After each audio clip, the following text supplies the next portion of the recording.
कि लोधी समाज की संख्या मध्य प्रदेश में कितनी उत्तर प्रदेश में है? कहते हैं कि 13% है मध्य प्रदेश में।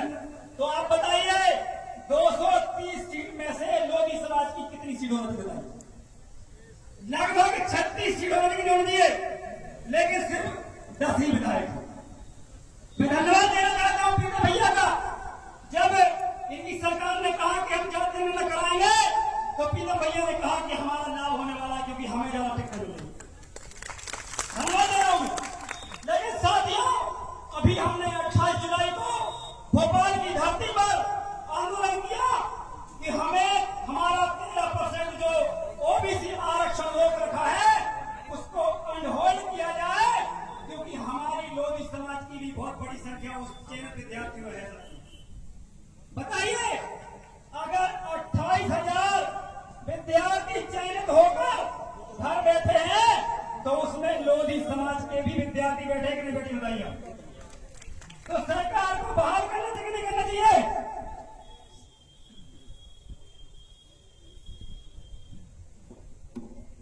हम किसी भी सरकार के विरोधी नहीं है। हमें चाहिए हमारा हक। हम पिछड़ा वर्ग के, चाहे हमारे पाल समाज के हों, सोनी समाज के हो, तामरकार समाज के हों, चाहे साहू समाज के हो, लोधी, कुर्मी, कुशवाहा, प्रजापति, रजक, साहू। साथियों, ये 92 जातियां मध्य प्रदेश के अंदर 92 जातियां हैं।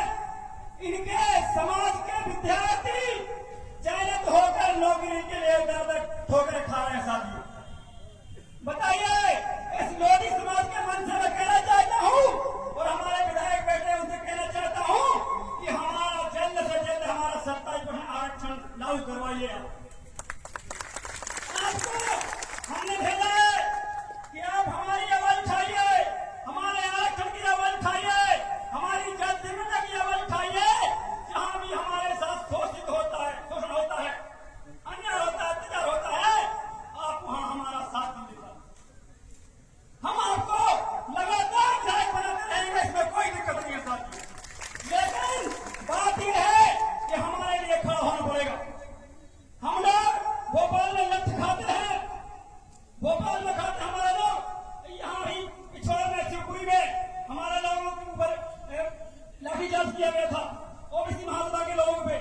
लेकिन मैं धन्यवाद देता हूँ करेला की धरती को, पिछवाड़ की धरती को, शिवपुरी की धरती को, कि सबसे ज्यादा क्रांतिकारी साथी यहाँ से भोपाल की धरती में आंदोलन करने जाते हैं। ये जो 20 सपूत पैदा हुए हैं, मैं इनको धन्यवाद देना चाहता हूँ कि ऐसे ही आप गलत के खिलाफ लड़ते रहिए। बाबा साहब भीम अम्बेडकर जी ने कहा है, जो कौम गलत सहती है और गलत के खिलाफ खड़ी नहीं होती है, उनका अस्तित्व खत्म हो जाता है, वो कौम गुलाम हो जाती है। लेकिन जो कौम गलत के खिलाफ लड़ती है, अगर लड़ते लड़ते भी मर जाती है, इसके बाद भी उसकी आने वाली पीढ़ी राज करती है। ये बाबा साहब भीम अम्बेडकर ने कहा था। गलत नहीं समझना है। अगर हमारा आरक्षण नहीं मिल रहा है, हमारी जाति गणना नहीं हो रही है, तो हमको इनसे लड़ना है। संविधान व्यवस्था में रहते हुए इनके खिलाफ हमें धरना करना है, आंदोलन करना है। करना चाहिए कि नहीं? बताइए, करना चाहिए कि नहीं करना चाहिए? सब तैयार है ना? वीरांगना अवंतीबाई लोधी वही नाम है। जब उन्होंने जान लिया कि इस देश के ऊपर जो अंग्रेजों का अधिकार है, जब तक इसको खत्म नहीं किया जाएगा, तब तक हमारे आने वाली पीढ़ी आजाद नहीं रहेगी। तो उन्होंने अपनी जान की बाजी लगाते हुए उन्होंने शंकर साह, रघुनाथ साह का साथ लेते हुए, साथियों आपको जानकारी होना चाहिए, खासकर लोधी समाज को, कि 90% जो सेना थी आदिवासी और हमारे अनुसूचित जाति समाज के लोग रानी अवंतीबाई का साथ दे रहे थे। ये मालूम होना चाहिए क्यों?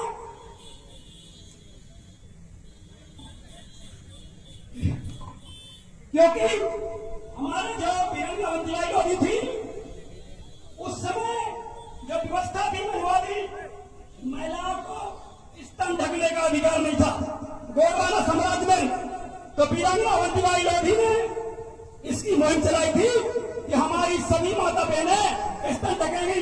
इसके बाद जो रीवा के राजा थे, उन्होंने षड्यंत्र से अंग्रेजों से मिलकर रानी अवंतीबाई लोधी को मरवाने का काम किया था, ये सत्य आपको पता होना चाहिए साहब।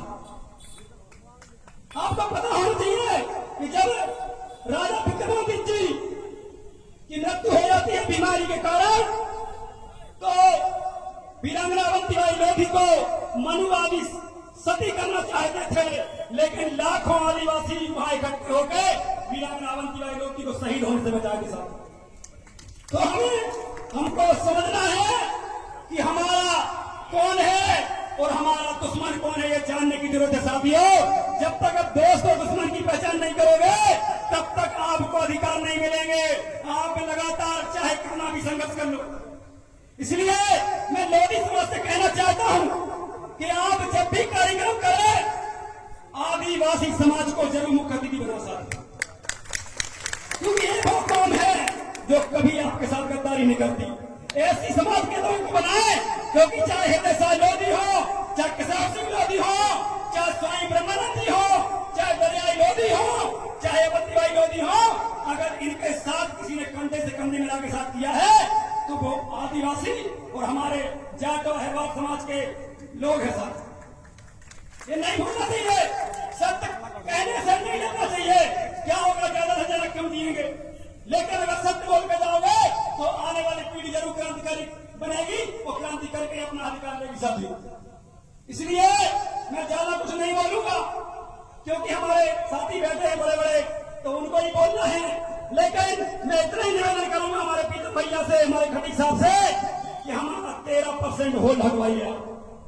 आप सरकार में हैं, मैं जानता हूं कि आप भी समर्थक हैं, लेकिन आप बोलिए। देखिए, मोदी जी ने जाति जनगणना के लिए कहा है, लेकिन कब होगी ये भी हमें पता होना चाहिए। 13% में पिछड़ा वर्ग के 28,000 हमारे लोधी समाज के, यादव समाज के, कुर्मी समाज के, पाल समाज के, विश्वकर्मा समाज के, सोनी समाज के, ताम्रगार समाज के 92 जातियों के 28,000 चयनित पेपर निकालने के बाद भी घर बैठे हैं। आप बताइए, सरकार गलत कर रही है, नहीं कर रही है? तो हम लोधी भी उसी में आते हैं, पिछड़ा वर्ग में आते कि नहीं आते? और मैं गर्व से कहता हूं कि मेरा समाज सीधा तान के आंदोलन लड़ रहा है। इसमें यादव भी है, लोधी भी है, कुर्मी है, गुर्जर है, जाट है। तो हमें पीछे नहीं हटना है, हमको सीना आगे करके चाहे गोली चले, बंदूक चले, कुछ भी हो जाए, लेकिन हमें आरक्षण की लड़ाई को लड़के जीत के बताना है। इतना ही मैं कहना चाहूंगा। बहुत बहुत धन्यवाद आप लोगों ने बुलाया। इंकलाब जिंदाबाद, जोहार, जय आदिवासी, जय पिछड़ा वर्ग, जय बहुजन समाज।